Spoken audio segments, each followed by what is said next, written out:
Good evening. Welcome to the all-new Satellite Showtime 85, a new format and a new time. Before we start this evening's show, I'd like to fill you in on a little background of Satellite Showtime itself.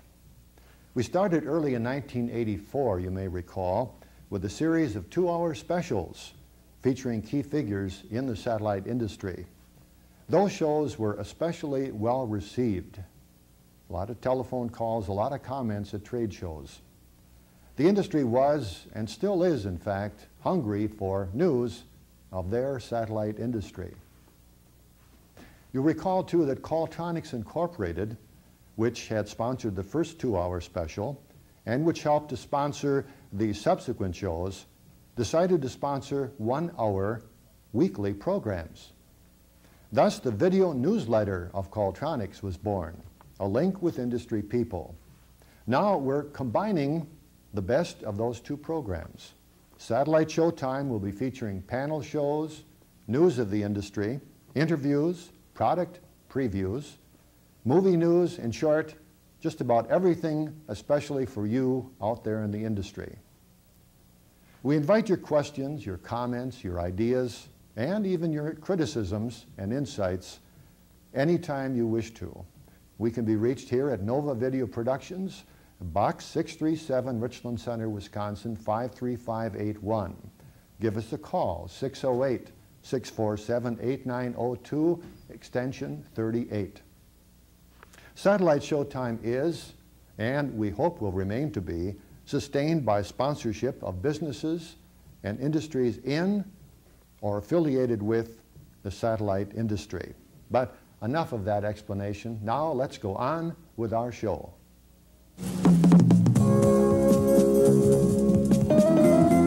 Are you confused about satellite programming guides?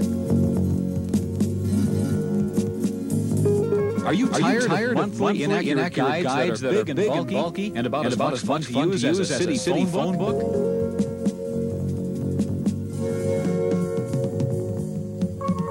How about tabloids hard to read print, incomplete movie listings that are about as easy to use as a roadmap?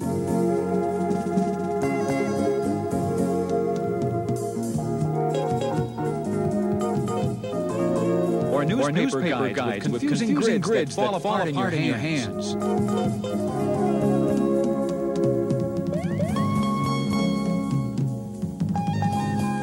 There is an alternative. OnSat, the easy-to-read, easy-to-use weekly programming guide with more movies and sports. Best of all, OnSat is only $39. That's right, 52 issues for only $39. But don't take our word for it. We'll send you a free copy of OnSat, and you can judge for yourself. And if you're a dealer, ask about our dealer program. Make your customers happy and make money. Call OnSat now. Toll free 1-800-438-2020 or write OnSat, Box 2347, Shelby, North Carolina, 28550. OnSat, you've seen the rest. Now try the best. TI, or terrestrial interference, is always with us, it seems, but it doesn't have to be the curse of the system installer. First, we recognize any problem, and then we try to solve it. Here's what Bill Johnson of Microwave Filter Company had to tell us last year when he spoke about TI. It's as pertinent today as it was then.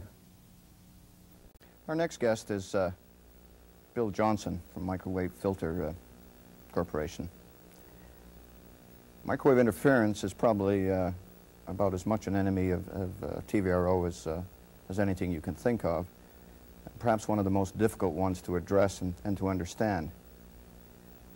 Bill is the chief engineer for MFC and has a strong background in broadcast engineering, and actually while he was working on his degree he worked as a technician, so he has real hands-on experience. He's not just a theoretical book learning type. Microwave Filter is in an unusual position. They're virtually the only company in the industry that are addressing the problems of microwave interference and terrestrial interference, and they manufacture several devices, filters of various sorts, and test equipment to enable dealers and installers to effectively combat this problem. Bill, why don't you tell us all about terrestrial interference? Okay, Chris, thank you very much. Well, about 20% of you right now can't see me because you're looking through some snowy sparkles on your screen. And the reason that that's happening is probably if you look out your window or look somewhere in the near vicinity, you'll see something like this picture. That's a shot of a terrestrial interfering carrier tower, and that's the type of thing that causes in-band terrestrial interference. In-band terrestrial interference can mean anything from slight picture degradation like this to something that's complete video wipeout, which is totally useless to your customers. We've all known that there's a growth in the TVRO popularity and use. The market has grown substantially, but let me show you how that fits into the picture of terrestrial interference. While TVRO use is growing, so is the use of the 3.7 to 4.2 gigahertz band for terrestrial links. What happens is common carriers use that as they broadcast their telephone, video, and data communications from hilltop to hilltop across the country.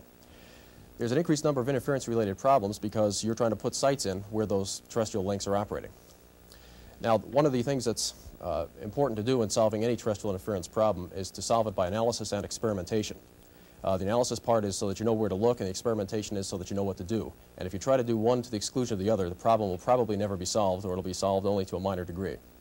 In addition to that, there's two routes that you can take for solving TI, and we've made an acronym here called ASTI, which indicates the avoidance and suppression of terrestrial interference. Avoidance means that you want to miss the terrestrial interference by sighting properly, by using local blockages, by getting proper equipment. And then the suppression is by using screens, filters, or other techniques which might be used to reduce the level of the terrestrial interference as it ingresses to your system. The main object, of course, is to keep the TI from getting into the earth station dish. And in order to do that, it starts with proper equipment selection as a start. As you know, there's a number of different types of dish, a number of different types of equipment that you can get on the market. Well, which ones of them are the best for removing terrestrial interference, or preventing it, rather, from getting into your system? Well, pick any dish, pick any feed horn, pick any LNA, and probably you'll end up with some problems. And the major problem would be high side lobes. A way to tell if a dish has high side lobes or not is a surefire way is to have it range tested, like this shot of the Rye Canyon facility that Lockheed has. A plot that gets generated from that is a picture of how the antenna is receiving and what its side lobe pattern looks like. The lower the side lobes, which is the major way the terrestrial interference gets into a satellite earth station, the lower those side lobes are, the better the avoidance of terrestrial interference in the first place. Then, of course, comes the LNA and feed horn assembly. You don't select a feed horn assembly, an LNA, and a dish in three separate compartments. They have to be selected as a unit, as a system together, and that system then delivers a proper carry-to-noise ratio for use within the system. So here's an integral way that you can start developing and avoiding terrestrial interference from the start, is to properly select the equipment.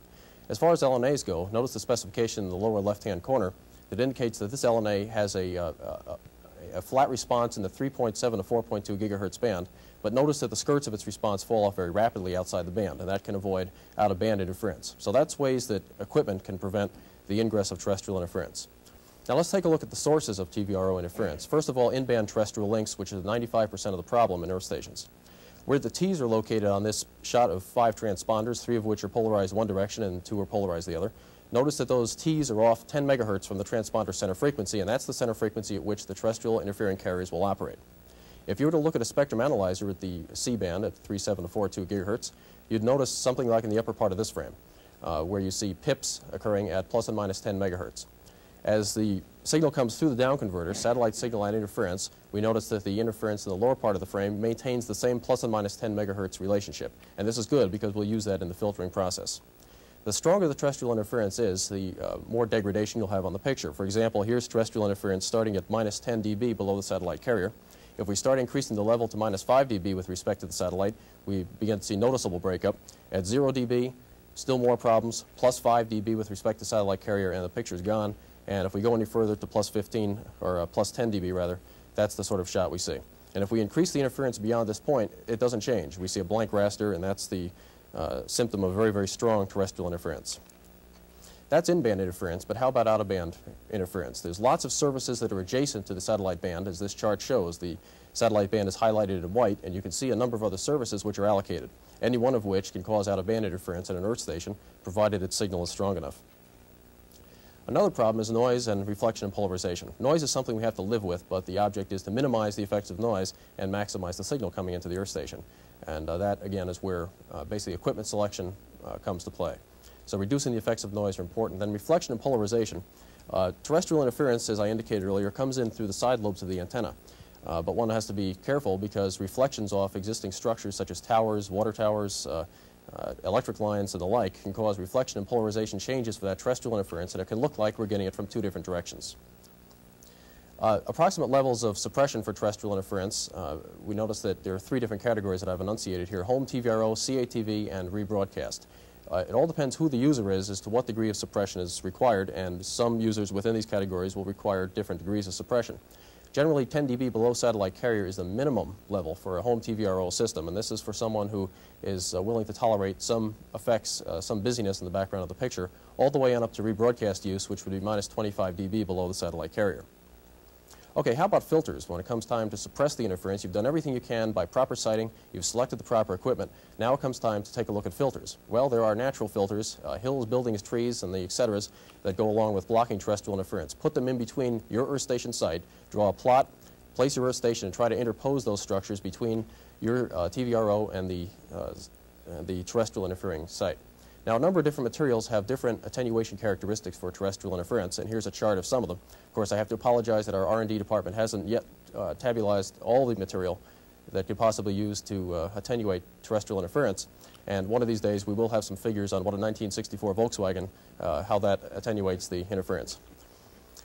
Now, you can use natural terrain structures in order to block terrestrial interference. I happen to know that this site was abandoned, however, because the run of RG59 cable out of the Grand Canyon exceeded the purchase price of the equipment. But there are more practical approaches to that, and one of them might be to surround a dish. And here you can see an earth station nestled in there, being protected from terrestrial interference on two different sides. If building up a berm in your customer's front yard isn't your idea of having a good time, then what you could possibly do is put up some screens like these. Screens are made out of a wire mesh similar to what's inside your antenna that works as a reflector, and you can see some ideas of the screen sizes there in that shot. Rolling the top of the screen over is something that prevents knife edge. Knife edge is a phenomenon that occurs. It's basically the diffraction of the electromagnetic rays into the earth station. If you roll over the edges of the screen on all sides, that will prevent the diffraction of those rays around the screen, and it makes the screen look electrically larger. Another thing that can be done is the use of absorbing material, tuned absorbers such as this, around the edges of screens, and again, that attenuates the knife edge effect and prevents the ingress of that interference into your earth station. There's a shot of a tuned absorber with a space cloth on the front, some styrofoam in the middle, and there's an aluminum backing behind it, and that's, again, is a tuned absorber.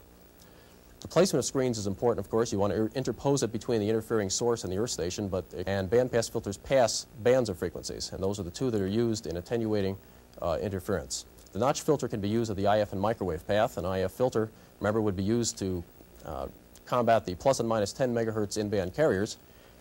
We can do this because the interference down converts to plus and minus 10 megahertz at the 70 megahertz IF. So we place a filter at 1680, and that takes care of the interference to whatever degree the filters are capable of doing that before distortion has occurred in the down converters. Where you place it is between the down converter and the demodulator. Now, another type of trap that can be used is a microwave trap, to be used up at the 3.7 to 4.2 gigahertz band, and of course that does the same thing. It attenuates a specific center frequency, and that goes after the LNA and before the down converter. Now let me just show you what can happen with a couple of traps. We'll take a look at a spectrum analyzer shot and a video picture. The video is on the left. As you can see, wipeout has occurred. On the right, we have a spectrum analyzer shot showing an interfering carrier plus 10 dB with respect to the satellite, and that carrier has been placed at 10 megahertz from the satellite center frequency. Placing a 20 dB notch in, you can see that the terrestrial interfering carrier has been attenuated, and now we have a useful picture back again. Bandpass filters are used in the microwave path predominantly because you don't want to put bandpass filters in the IF path. The receiver manufacturer has already taken care of that. And the desire is to exclude the out-of-band interference before it comes into the receiver. Remember, there are a lot of adjacent bands, and we just want to pick up the 3.7 to 4.2 gigahertz band. So place a bandpass filter around that band, exclude the out-of-band interference, and you're well on your way towards solving the 5% of out-of-band interference problems. That's a shot of what a microwave bandpass filter for the TVRO band looks like. The bandpass filter, of course, goes between the LNA and the down converter in the microwave path. Now, a problem that can arise with LNC type systems, unless there's a way to break into that microwave path, you won't be able to place microwave notches or microwave bandpass filters in the system. So one has to be careful in severe terrestrial interference environments. Other bandpass filters can be used for passing just single transponders and exclude all other out-of-band interference. Diagnostic microwave traps now can be used to identify specific interfering carriers and get their frequencies. It can also be used in situations like teleconferencing, where you want to generate notch responses anywhere in the TVRO band at will, and a kit of those filters can be used for diagnostics on site. There's a summary of the interfering, of the places you do place filters, and as you can see, you apply the least expensive costs, least expensive approaches first, and move on to the more sophisticated ones, which would be up in the microwave path. Let me show you some interesting filters here as well. There's a filter that has 40 dB notch per frequency. There's 2 frequencies on that stick, and we could carry that to an extreme and make 24 individual notch filters, each of which has a 40 dB attenuation. That's the type of filter that you definitely don't want to hang off the back of somebody's receiver. You better have a place to put that. But it bears up a good example that if you avoid, if you don't use any avoidance techniques in the front end, like proper equipment selection, you want to place your dish on the roof and not use any screening, the extent you'll have to go to for the suppression will be probably rather phenomenal, as it was in this case. Wideband interference can be a real problem. And wideband interference looks like that on your screen. A way to counteract that is not with filters, because if you put a filter in, like in this shot here, you haven't done anything really to the interference, because its band spreads right across the entire transponder that you're trying to receive. However, there is a technique called microwave phase cancellation, and that's what you're seeing a cure of right there. You see the interference has been suppressed down into the noise of the measuring equipment, and we know that it's gone because we can't see a good picture. Well, a microwave phase canceller looks something like this when it's set up. The regular satellite dish is there, and the feed horn is just down below the feed of the LNA. And what we do is we pick up a sample of the signal using that feed horn, send it through an LNA, through a variable attenuator, and then a phase shifter. And what we're trying to do is match the magnitude of the original interference, except shift its phase by 180 degrees. And what that means is when we mix it back into the system after that processing, the interference will cancel the original interference. The interference sample will cancel the original interference. So that's microwave phase cancellation. A number of companies make are working on a device like that. Of course, Microwave Filter Company is.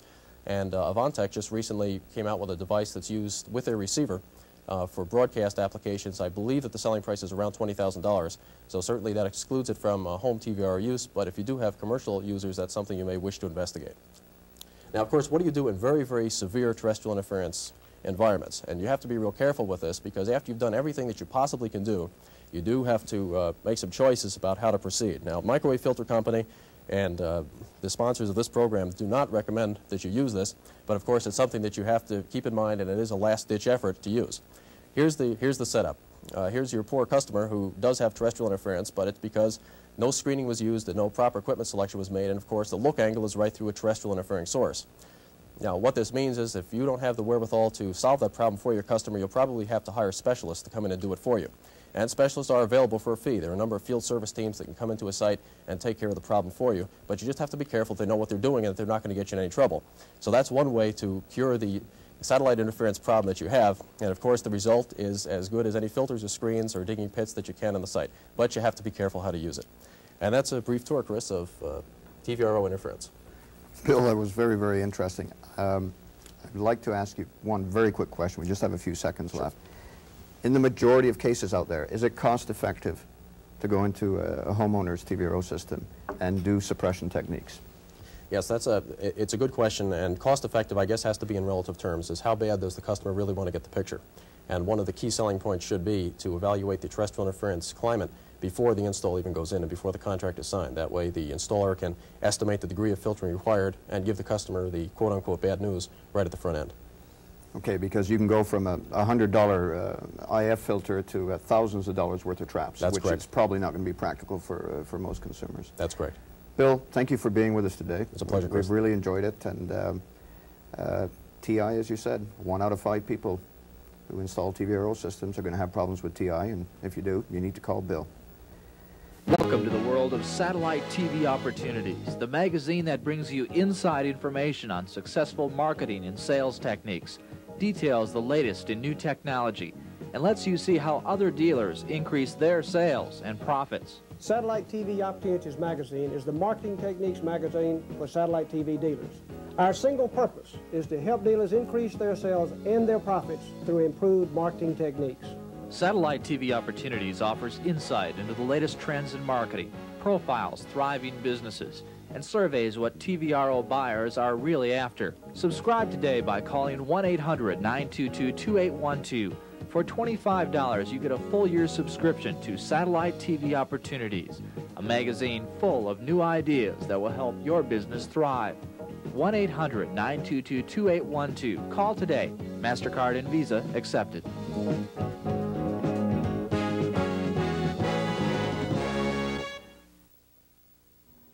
Hello, I'm Chris Schulteis, and I'm here with Chuck Hewitt to talk about the upcoming Space STTI show in Las Vegas at the MGM Grand, March 31st, April 1st, and April 2nd. Chuck, it's going to be quite different from last year, isn't it? Certainly is. Understanding, of course, there were two shows overlapping each other in Las Vegas and a great deal of controversy. I think this is going to be very, very exciting and the most successful show we've ever had. What can we expect in terms of exhibitors, in terms of booth? Well, we sold out the inside space for exhibits early. In fact, within the first 2 weeks of asking for contracts, and we've built a tent outside that'll hold about 80 additional exhibitors. So there'll be in the mid 600 range of exhibits, probably 300 antennas, and you know, I would say a minimum figure of attendees would be 10,000, and probably closer to 12,000 or more will be attending the show. That's 10,000 attendees at a show. That's major league, isn't it? It is major league. I mean, it's really exciting considering the fact that in November of '83, Space had a show and had 170 exhibitors and a little over 3,000 people attend. Then within a half year, Space STTI had its joint show in Nashville and had 500 exhibitors and 10,000 people show, and then now even bigger and better. Okay, one of Space's big drives at the show is going to be to sign up dealer memberships. Clearly. A recent survey we did showed that about 20% of dealers presently belong to Space. Well, that may be high, unfortunately. We have taken many steps to try to build the dealer side of our organization. As you know, we have a dealer board of directors who are very active. They've just spent 3 days in Washington to deal with Congress. They are working very hard to build. And at the show, we're going to try to rally dealers behind the organization to join and to fight scrambling and zoning. Okay, very quickly, what does it cost for a dealer to join Space? For $95, he gets a weekly inside space. He gets our magazine. He is going to get free subscriptions to 7 or 8 major publications. He gets $30 discount on our education courses. So he gets a good offering, and for $95 a year and to support our legislative legal effort, I think it's a good package. Thank you, Chuck. We'll be looking for all of you at the Las Vegas show. Remember, March 31st, April 1st, April 2nd, MGM Grand. Be there, we will. I'm sure that many of you have seen New Tech Times on Thursday evenings on public television. Some of the segments on New Tech Times deal with the satellite industry. So I'd like to tell you that in the next few weeks we'll be having segments that pertain especially to the satellite industry here on our Satellite Showtime with the courtesy of New Tech Times. So let's see one of those segments right now. Though traffic jams are a way of life for the folks in Santa Clara County, for many of us, highway travel problems are as simple as figuring out how to get from here to there. Now technology promises help with our navigation woes. Here's Gary Probst's report.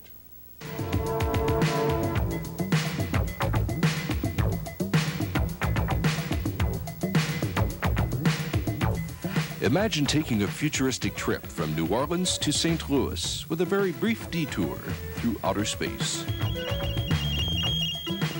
For some people, folded paper maps may be replaced by an electronic navigation system.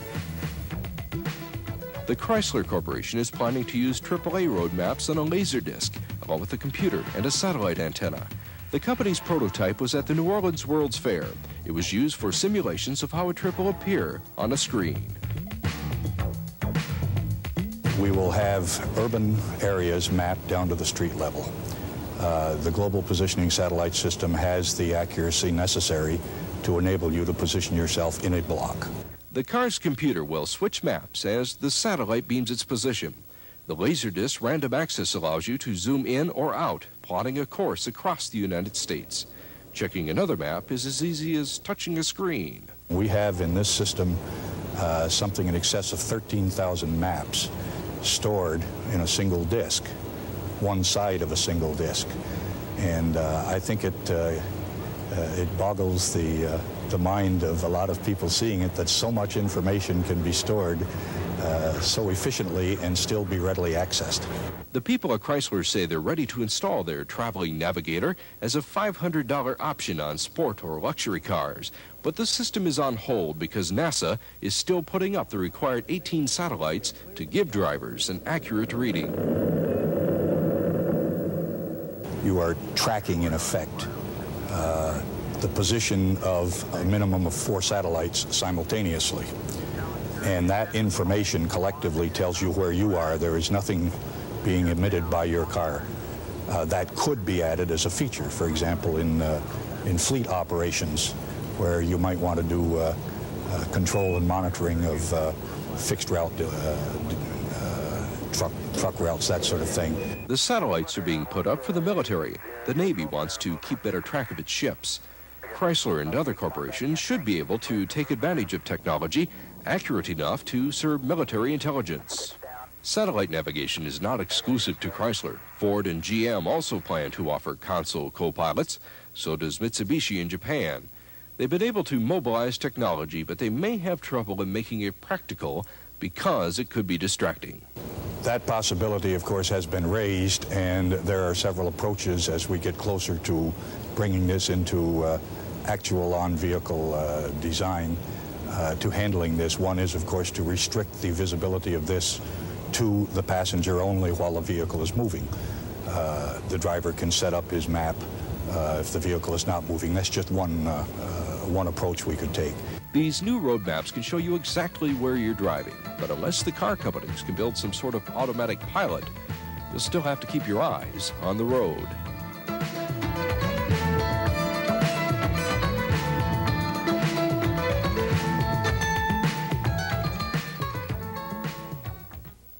Chrysler's satellite system may be practical, even fun for our personal highway travel, but commercial applications of the Earth-to-Ground network will have a greater impact. Ships at sea and airplanes overhead will be able to use this technology to find their way more easily and safely.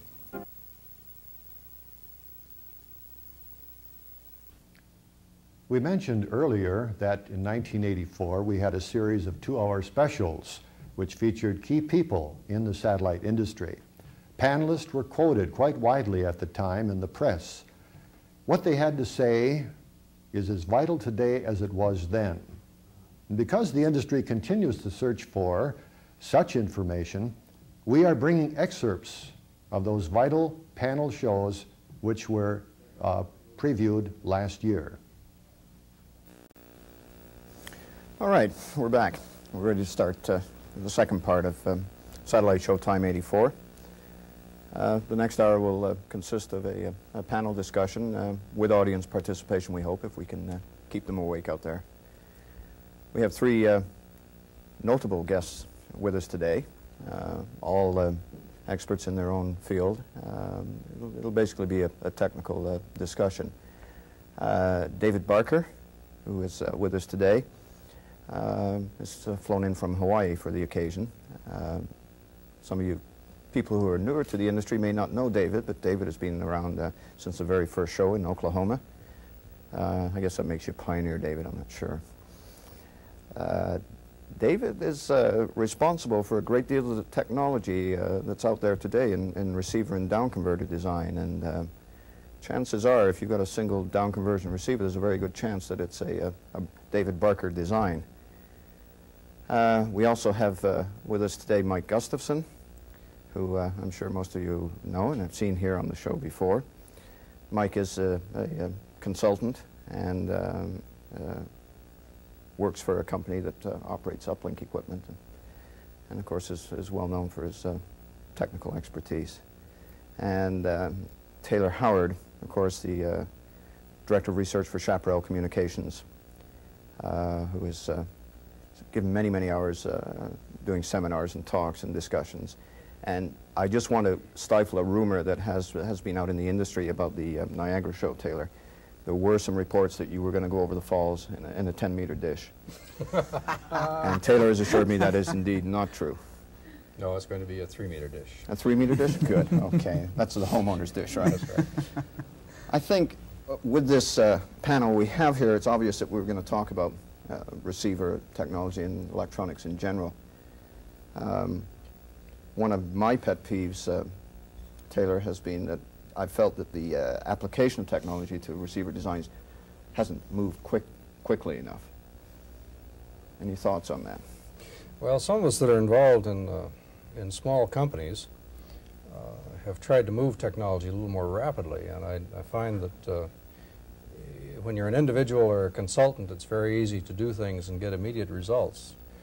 But this industry is absolutely amazing in the turnaround time for new technology. You realize that to develop a new automobile, which really isn't new, but is changes in body design, engine design, electronics, and so on, takes a minimum of 5 years. This industry isn't even that old, and we've seen at least 3 generations of receivers already. So my feeling is that sometimes it appears to be moving slowly on the surface, but actually there's a lot going on in these both small and large companies that are going to make the changes come out continuously from now on. But actually those changes, many of them were started as long ago as 2 and 3 years. Do you see a definite trend, and I address this to all of you, are the receivers indeed getting better? Well, certainly. The technology is being advanced now that it's sort of a catch-22. It's very slow to advance technology when you don't have the money to develop R&D time. If you're spending all your time trying to produce a product just to keep the wolves from the door, you don't have time to press it very hard. But now a lot of the companies that have been around since the beginning have now developed enough wherewithal, both in engineering personnel and money, to actually start applying this. So the technology now is being looked at very hard by many small companies that will all together add up, and the receivers certainly are advancing. I'm seeing some tremendous improvements in receivers just in the last 6 to 8 months. I'm sure that most of our viewers out there have used receivers or are even right now using receivers with what we call continuous video tuning. Oh, wonderful. When you talk about continuous video tuning, it's kind of a game. What channel am I on? And you have to identify the programming. You know, if you see kid shows, and it's a good chance it's Nickelodeon, and if you see a rock star on there, well, there's probably a 90% chance it's MTV. But nonetheless, it's a pain. Don't you think that receivers today should indicate precisely and exactly what channel they're on, David? Well, you indicated something like precisely. And one of the big problems with the ones that indicate precisely but don't perform precisely is you may have a receiver that says precisely that you are digitally on transponder 2, and indeed you're watching transponder 3 because someone's switched the wires on the polarity control device, and you may be hopelessly confused if you're trying to listen to your favorite country music and you just plain can't find it on that transponder. I do agree that the technology is improving, but we have a very cost-driven marketplace, and people don't want to commit extra dollars into receivers if they can build them cheaper. So even though you have this receiver that may be indicating transponder 2 and you're really watching 3, you've really fooled the customer and say, you know, you're precisely on this channel. I have taken steps myself to correct that. It was out of frustration of trying to set up one of these, quote, precise receivers, unquote. And now I've developed for a company a synthesized receiver, which is a relatively low cost, but it does not compete with the $200 receivers. You're going to have to pay substantially more for that. Well, I think the pricing of synthesized receivers, which is really what you're alluding to, is that you push the button and there's no question whatsoever that you're on that transponder. Started out, I believe the Maz Pro was probably the first to really have that technology in this marketplace over a year and a half ago, but the pricing was totally out of line. Nobody was really purchasing the product of any great quantities. And now we're seeing more and more synthesizers coming in and the price is dropping down now to where the receiver that David alludes to is now what I consider a very reasonable price synthesizer. And there's no doubt in my mind that very, very quickly the market will find itself being forced into nothing but synthesized receivers, just because once a person has had the ability to punch a button and know without a doubt that it is on transponder 17, they will no longer put up with the VTO tuned receivers, which are just nothing but breakpoint generators across the whole transponder. Although in deference to them, the ability to temperature compensate a VTO has been pushed beyond all expectations by the single conversion, down conversion boys who've done that. So certainly those are performing much better these days than before. Well, wait, stop, hold on. You know, in the early days of aircraft radio, which weren't so long ago, we all referred to the knobs on the radios as a fishing license. And that's what most of these receivers are. They have a knob that is a fishing license to fish for the transponder. There is a problem with going synthesized. As one of the early manufacturers in synthesized receivers discussed or found out, they not only had a synthesized receiver, but they had crystal controlled audio. And the problem is the frequency of the audio isn't controlled that much, and the frequency of the transponder, the center frequency of the transponder, is critically dependent on the uplink being on frequency. That's correct. And if you go through and measure the downlink frequencies of many of these transponders, they don't control that very closely. Yeah, I've found some personally that are up to 4 and 5 megs off. Yes, I found them 5, so we agree. And that is potentially fatal for synthesized receivers. They need strong AFCs, and they need the ability to do some video fine-tuning. Is that a problem? I mean, it's not that difficult to fudge a synthesized receiver and put plus or minus 2 megs. It depends on how you fudge it. Actually, there is another technique besides frequency synthesis which I am going to actively pursue, and that's a technique known as frequency lock. In the frequency lock mode, you don't care exactly how the generated signal and the reference signal are exactly the same. Okay? In the synthesized, the two have to be exactly identical the same, or the circuit just won't tolerate it. You can change the frequency a little bit by taking the reference frequency and moving a little bit and get a little movement in the transponder frequency. But with the frequency lock situation, you can say, well, I will let this lock plus or minus 10 megs. As long as the counting circuit or the frequency counter, okay, says it's within that plus or minus 10 meg range, then it can do whatever it wants and the AFC of the receiver can take over. Isn't there a problem with interfering signals or adjacent signals with that type of system? One of the distinct advantages of the synthesized receiver without the AFC obviously is in the terrestrial interference case. There would never be any question of the terrestrial signal being the stronger signal and grabbing the AFC and making the IS filters useless because there is no AFC.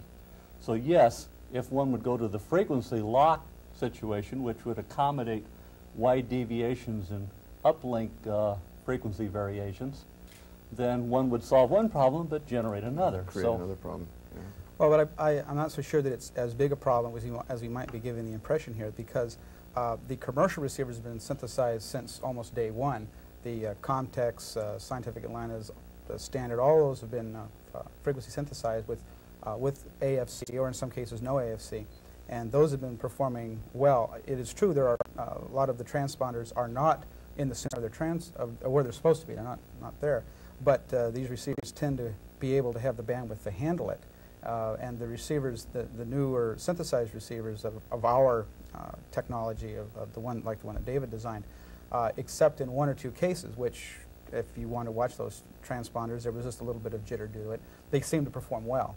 So I think the addition of a very small amount of AFC with the synthesis is really the way that will ultimately go for that. David, you're primarily responsible for developing 3 years ago the image reject single conversion down converter. In all fairness, there were 2 types of single conversion down converters introduced back at the San Jose show. Yours has by far and away become the most popular. You've now developed a synthesized single conversion, which is another breakthrough, and I know Mike has had some time to play with it and has spoken quite favorably of it. Do you foresee a strong trend in the industry towards synthesized receivers of one sort or another? They may be AFC, they may not be AFC. Very definitely. And like I was saying, this is a cost-driven marketplace. And as soon as there are some competition, substantial competition in the synthesized receiver marketplace, then the manufacturers that are currently involved are going to have to reduce their costs, to be competitive. So yes, I do see it as a major trend, especially when the customers become more sophisticated. And that's really the job of the various publications like your STV magazine or possibly Orbit, to let the customers know that there is a better way to do it. There's something you have to realize here, though. Most of us, David included, David didn't just recently look at synthesis.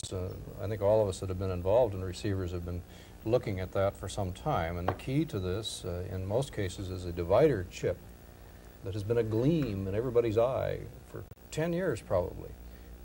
How to make it. And there are now two available, one that really works in the frequency range that we need. A year ago, that part was $50. We see receivers, the 70 megahertz portion of receivers, for just about $50 now, so it doesn't make economic sense to put one $50 part in. That part is now in the $20 class in large quantities. And they're able to manufacture them in large quantities. The yield on them is pretty good. So it's a case of the industry getting large enough and the demand growing rapidly or large enough that the price of the individual components comes down. So you'll find out receivers like this will come out in the beginning. They'll be fairly expensive. There'll be some competition. There'll be more and more receivers, and the costs will go down. Because a $20 component that a company buys and puts in a receiver probably maps out to something around $50 or $60 when it appears as a consumer item. We need economy of scale to do it, in other words. Exactly. Okay, we've got to go away for a small break, and we'll be right back. Hi, I'm Jim Sund. Channel Guide gets with the program. Hi, I'm Leslie Howard. Hi, I'm Mary Covens. Hi, I'm Dina Newberg. Hello, I'm Pat Hennig. Hello, my name's Catherine Edgar. And this is Lloyd Covens with some of the Channel Guide crew here at the 1984 SAT Expo. Channel Guide gets with the program every week, 52 times a year. And our new publication, Galaxy One, gives you the best from the new used communication satellite. Our easy-to-read grid format and our monthly updated logs. And interesting ads and information. So for your free sample to Channel Guide or Galaxy One, call now. Operators are standing by. 1-800-654-3006. That's Channel Guide, a free sample copy by calling 1-800-654-3006.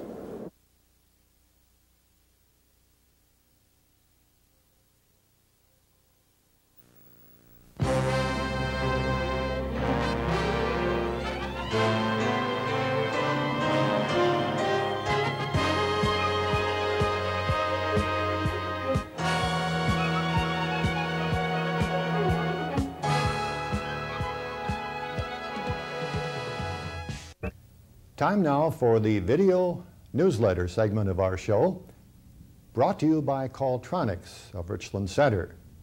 Now, on with that show. Quality, performance, and strength, and all at a highly competitive price. That's the all-new Trans 10 Mesh by Qualtronics. Engineered for maximum durability and reflective surface, the Trans 10 is also extremely easy to look at. It has a baked acrylic, thermoset black finish that gives it that low luster appeal. Aesthetically speaking, the Trans 10 is not just another beautiful dish. It's got plenty of other qualities to back it up. The extra strength hub is parabolically formed to maximize signal strength. Like the keystone of a great building, the hub is engineered of 3/16" prime steel and measures a solid 14.5 inches in diameter. The ribs are made of superior strength tubular 16-gauge steel encased in polytrans vinyl, especially formulated for the satellite industry. The end result, solid strength, at the same time minimizing the size of the ribbing. This avoids the bulky appearance of so many mesh antennas.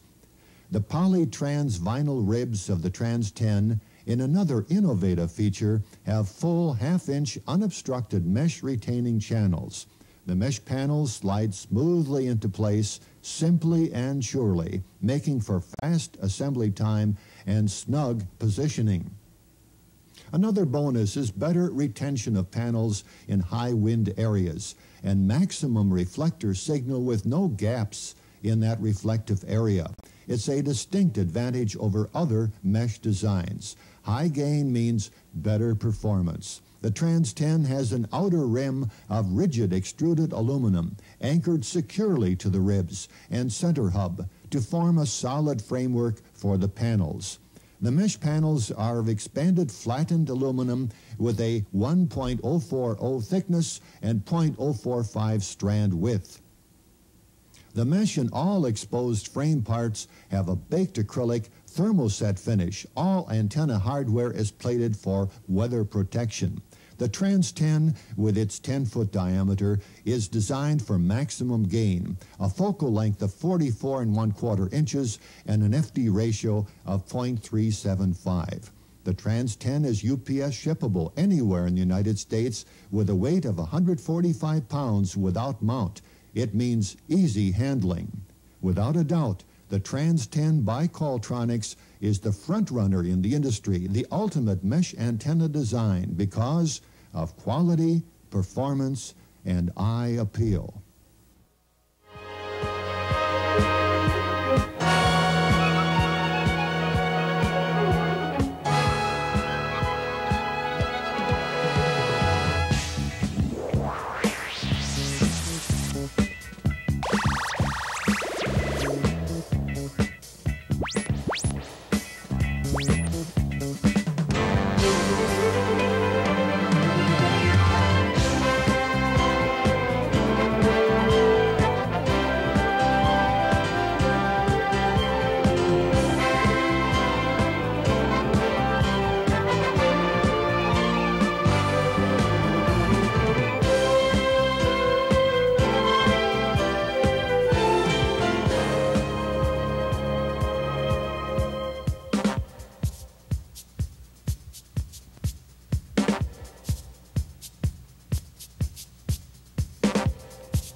The only stainless steel antennas in the industry are produced by Qualtronics.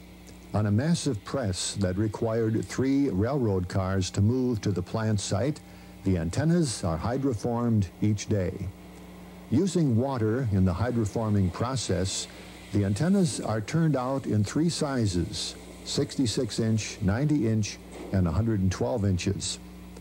Sheets of 304 gauge stainless steel are placed precisely on the press in preparation for the massive pressure to start the patented process during which the parabolic curve is developed. Tons of pressure are exerted during the process, an absolute necessity where stainless steel is concerned because of its superior strength and toughness. But once the stainless steel antenna is formed, it keeps that shape thanks to its molecular memory. That's why Qualtronics can offer a 10-year warranty on its antennas. The parabolic curve will not change. The Nova SS 112-inch antenna has been tested and approved for 2-degree spacing. Tests were conducted by Telstat Corporation of Houston, Texas. Qualtronics knows that because the press die is extremely accurate, thousands of dishes can be turned out with the same high quality. This is not the case with spun metal dishes, where each succeeding dish varies from the die because of the wear during the process. Stainless steel was chosen as the metal because of its vastly better tensile strength and qualities of reduced heat expansion. In fact, it has twice the resistance to heat expansion as aluminum and has 3 times the tensile strength. It's much smoother and is also non-corrosive. After the process during which the dish is formed, excess water is expelled while the majority of the water used in the forming process is recovered and recycled.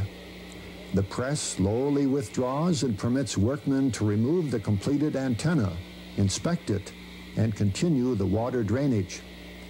The 183-pound SS-112 is lifted effortlessly by the vacuum hoist, visually inspected, and moved to the cutting rack, where a workman neatly trims the surplus steel from the edges with a plasma cutter. The dish edges are clean and uniform after that process. The antenna is lifted off the cutting rack and swung over toward the finished stack. Once again, a visual inspection takes place.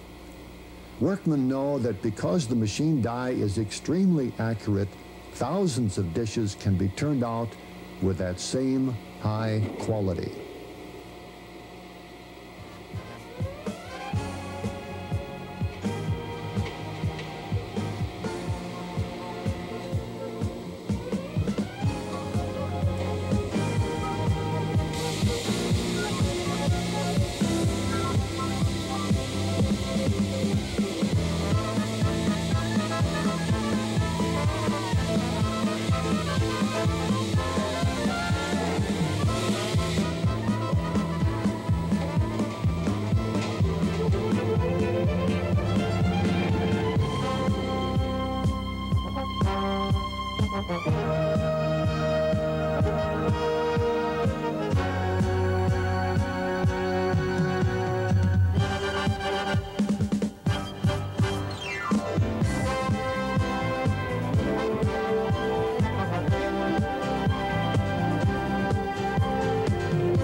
Qualtronics is happy to be an authorized distributor and service center for the innovative satellite home electronics equipment from Luxor, a name synonymous with high technology. We would like to take a moment to give you a closer look at some of those innovative electronics from Luxor.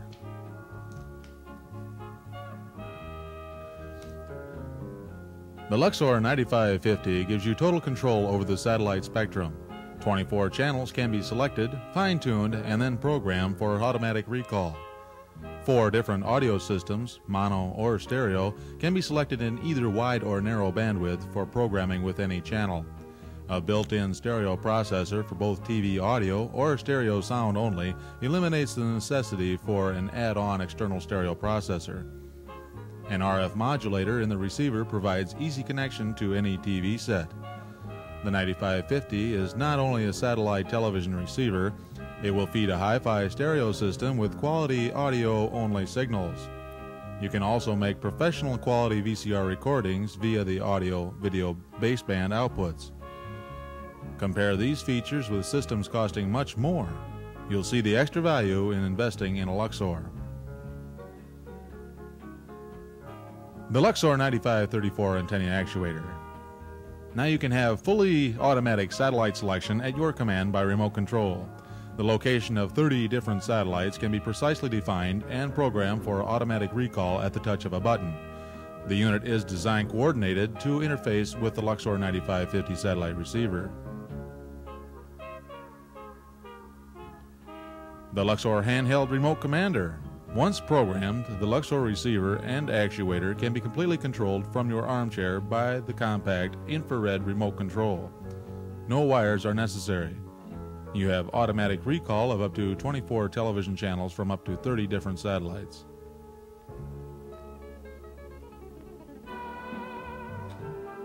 Scantic by Luxor.